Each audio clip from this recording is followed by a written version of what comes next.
Yo, yo, yo, yo, yo. This is another episode of BeyondTalk Chronicles podcast. I'm your boy, Go Villain Django. That 1 in 10,000, baby. You make plays, I make plays. Man, that's big play, nigga. Big play rich, nigga. What it do, nigga? What's up, bro? Ain't shit, man. Coolin', man. Man, tell the people where to follow you, man. Tell the people where to find your music at, bro. You can follow me at Instagram, Big Play Rich, BIGPLAY 600. You did? Let's get it. Your bio mentioned that you represent Largo, Maryland for the past 23 years. How has your hometown influenced your music and your identity as an artist? Shit, Largo, man. It molded me. It really made me everything I am and everything I'm not, for real, to be honest. Like, man, it played a big influence, you know, the wins, the losses, everything. Just like every intricate little detail came from Largo, to be honest. That's all I know. But can you share a pivotal moment or experience from your upbringing in Prince George's County that has shaped your artistic journey? Something that shaped my artistic journey was probably when I first started rapping, and that was in English class in 10th grade. I wrote a poem, and then so my teacher told me, like, hey man, you could do something with these type of lyrics, because I was writing like above like my grade range. Like he said, it was really intricate, but that, like, writing always been my release, so I just didn't know it would be rap. You know what I'm saying? So that was probably the most pivotal moment in my life, is at the beginning, because after that I started really pursuing rap. So when you first wrote your first poem, was it about a girl? It was about smoking weed. Oh, okay. But it was so clever that people knew what it was about, but I masked it so good that the teacher didn't know till halfway through it. You know what I'm saying? I masked it so good that it wasn't offensive. It wasn't funny to anyone. You know what I'm saying? It was real. It was real life, because that was like taboo back then. Not taboo, but smoking weed was frowned upon back then. So I wrote a poem about smoking weed in the 10th grade. Everybody was laughing at you for being a weed head. Now everybody smokes. So, yeah. All right, so how do you balance the influence of your musical legends like Jay-Z, Lil Wayne, Drake, with your own experience? With your own unique style and voice in your music? There's nothing new under the sun, really. So I just kind of draw from all of those artists. Like, maybe it could be the slightest things, maybe a cadence, maybe the way they said the bar, maybe the delivery. It's just so many different things that I just learned from those artists. So I just take a little bit from all of them, really, but that's really what hip hop is. Like, it's really nothing new under the sun. There's nothing that hasn't been said yet. Trust me. So the people say your style is described as a dynamic fusion of rap and soulful singing. Mm-hmm. How do you navigate blending these genres together in your music? It just comes straight from the heart. Like, I couldn't tell you how, to be honest, but if you just stay true to yourself, and if it's true, if it's honest and it's genuine, it's gonna come out. It's something you can't explain. It's really unexplainable. It's really an unexplainable feeling. Like, I just go in and do it, to be honest. Like, so what themes and messages do you aim to convey through your music, particularly in your project, Man About Business? Basically, that was my story, to be honest. Like, I haven't released that many songs. Like I'm used to doing EPs, not LPs, so maybe 5 or 6 songs. That was the first time I probably put out like a 10-project album, or what. It was technically an album. So that was pretty much like my life story, Man About Business. Like, that's always MAB. That's something I've been rapping since. And I seen that shit doing numbers, man. What's your favorite song on that joint? My favorite song on that joint? Shit, that's a good one. That's a good ass question, man. It's just like, I'm a hard critic, so to be honest, I'll probably tell you I don't even like none of them songs no more.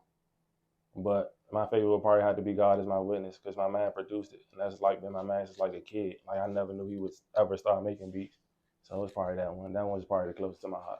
All right, so what's up with the one, the Hottest Thing Smoking? Hottest Thing Smoking? How the fuck that joint come about? That was one of the last tracks I actually made for it. Like, all of those tracks have probably already been like pre-recorded. Like, I've probably been sitting on them tracks for like a year and a half.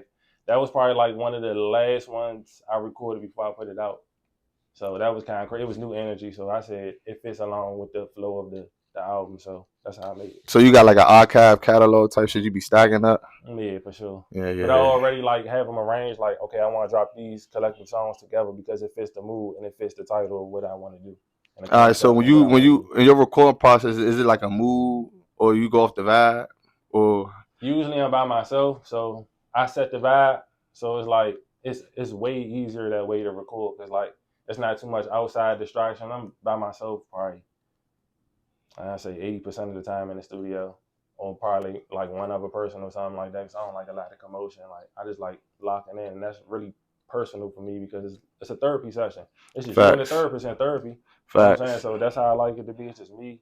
The engineer is kind of like God. He ain't gonna say shit. Like, you know what I'm saying? It's just me and the mic, really.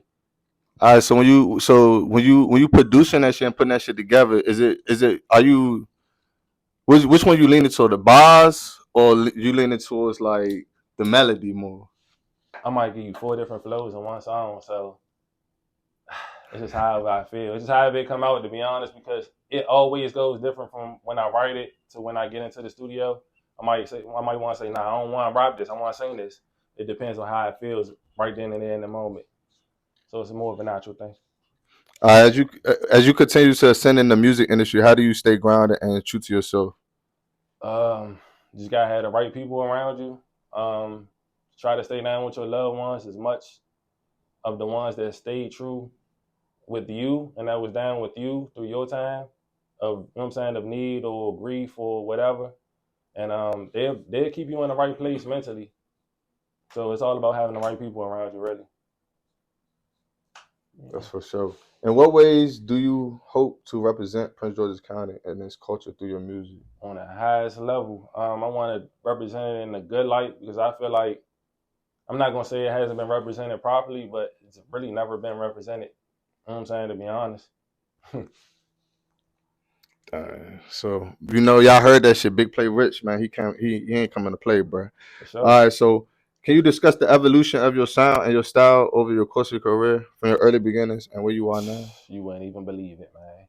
You wouldn't even believe it. It's like night and day. I feel like I was some shit, but like I said, I'm always my toughest critic. But it only really takes one person to tell you keep going in this shit, and that's pretty much what it's been my whole career. Like, just keep going, and my evolution is just, you're gonna get better as you keep going. Like, you just gotta keep at it every day. Perfect your craft and work on your craft every day. You're gonna get better. It's gonna evolve just through your life experiences and what you go through, to be honest. So stay at that shit. You gotta grow with your music. How do you stay inspired and motivated to create, especially during times of adversity or creative block? I feel like I always operate better in chaos, to be honest. Like when the whole world is crashing around me, my back is against the wall, that's when the real me comes out, to be honest. Like, so it's no pressure to me. Like, I just go do it. Like, your back already against the wall, you have nothing to lose. It's like a cat being cornered. The real him gonna come out, you're gonna come out clawing, or you're gonna die. That's just it. Facts. Now we got the hot topics with my man Don Van. Yo. What up, world? We got Big Play Rich in the house. Beyond Talk. Baby Don, what's up, baby? Ain't nothing. It's the final boss back at it again. Stepping in for your boy Zach. Zach, we love you. It's all right. I'm gonna take this week's track. It's cool. Shout out Zach. It's cool. You know. So look, got some hot topics for you. You ready? Yeah, let's go. All right. Talk to me about Puff Daddy. Man, Diddy wrong as shit, man. Diddy wrong as shit. Did y'all see him? He fleed. His sons was on the grass. Yeah, he left the kids. Diddy wrong as a man. Shit. He wrong as a man. Diddy wrong as shit, man. He left his sons on stuck. He probably leave no piece of money on the counter. Diddy wrong as shit. Aside from that, you wrong as a man. As a father, you leave your sons behind. You should have took them with you for all that. Man, time. Come on, Diddy. I ain't gonna say come on. You already wrong, but you just wrong as a man. You always wrong. You supposed to be brother love, man. Like, I knew there was always some shit with Diddy. I never liked him. I'm with 50, man. I never liked the Diddy. Man. Two of my favorite rappers. I ain't gonna even get into it right now. But we can get into that. You need to stop diddling around, man. Doing something. Speaking of diddly dallying, I guess all the main three is tired of tiptoeing around each other. It's a whole hip hop war going on. Who's the main three? Kendrick, Drake, J. Cole. With it looks like J. Cole and Drake on one side, Kendrick and etc. on the other side, and once again, who anointed them as Kung the Fu big Kenny three? coming for next. What's going on? I mean, that's just competition. That's the nature of the beast. That's the nature of the business, to be honest. Like, come on, everybody going at each other. That's the nature of the business. This hip hop, man. Like, it's a when necessary we became evil. so soft? Like, when have we became so soft and sensitive? it's hip hop, and I love it. It's only gonna push the culture forward. It's only gonna make it more competitive. What's your take on it though? Who your money on? What's your parlays on? Come on. My parlay is on the good music. It's on great music coming out from both of them. I don't get into the politics too much and stuff like that, but I just want some good music to come out of it, man. I fuck with every artist involved, to be honest, so it's kind of hard to take a side. Word. Okay. Neutral answer. I don't even know their situation deep enough for me to kind of elaborate and unpack what's going on with the inner workings. Like, that's something only they know, to be honest. So I can't say who's wrong or right. Yeah, I just want to hear some good music come from it. That's all. Yeah, I think that's what we're all looking forward to. We're gonna let them fellas work that out, and hopefully in a peaceful manner. For sure. You don't call him Kung Fu Kenny for nothing. Meanwhile, what you think of the female in the industry right now? Females in the industry. They thriving right now. They got majority of the hits right now. You got Sexy Red hitting them over the head with that shit. Glorilla, she hitting them over the head too. Like, there's a lot of other artists doing it. Shout out to all. I'm inclined to agree. They killing it right now. I think it's thriving more than it ever been. The WNBA thriving, everything thriving. I'm all for it. Shout out women. Let's go. Shout out to the WNBA. Okay. Angel Reese. Shout out Angel Reese. In less than celebratory news. Yeah. Right now, this production takes place within the DC metropolitan area. Correct. The Baltimore Bridge was a big loss for this area. What's your take on that? Man, rest in peace to everybody lost their families. Condolences. My heart go out to y'all. Sending light and love that way to y'all. Yeah, and everybody affected and impacted. For sure. Baltimore, a large part of this whole DMV culture, whether people want to admit it or not, like, we all one, man. So condolences to all of them. That's very unfortunate. Like, that's some 1 in a million type chances. Like, what's the chances of you, man, I don't even want to get into it. Like, what's the chances of that happening? Like, seriously, like, a lot of people got phobias of that. So it's like, yeah, like, what's the, like, dog, like, and that make people even more, man, come on, man. And then Baltimore, that's a major hub city for real. So it's like a lot of goods, a lot of what they say, 28 billion. That's gonna cost them 28 billion from the economy. Man, come on, man. Well, here's hoping we recover from that, because that's gonna be a big. There ain't no recovering. Yeah. You can't make up for it. Like, that's lost money. Yeah, and lost lives as well. Yeah, for sure. It's gonna cost you in a hole. Prayers up to them. So now, I'm gonna hit you with a curveball. Mm-hmm. I'm gonna hit you with some lyrics, right? Okay. You gotta tell me what song this is. All right, that should be easy. That's how I know if you ghostwriting. His vital dropping quick. I think I might flatline. Bullets coming fast for I send them. Like Matt Ryan. We keep them stick in them drums. Resurrected. Okay. Mm-hmm. All right, you think you're tight, huh? You think you're tight? Yeah, okay. Yeah, I think I listened to these shits 1,000,000 times. Word. Hey, Phil, this man think he a wise guy over here. I think it's time for you to jump back in, huh? All right, bet. We got more for you right now. Okay. All right, here go with the random, bro. You ready? Yeah. Tim's or Nike boots? Nike boots. Are you faithful? Sometimes. Can your friends count on you? For sure. You taking a road trip, who you listening to? Me. Spell participate. PARTICPATE. Who was your celebrity crush as a child? That's a good one. Who was my celebrity crush as a child? What's Jamie Foxx? Garcia. What's her name? I'm like fancy. All right. Sure. iPhone or Android? iPhone.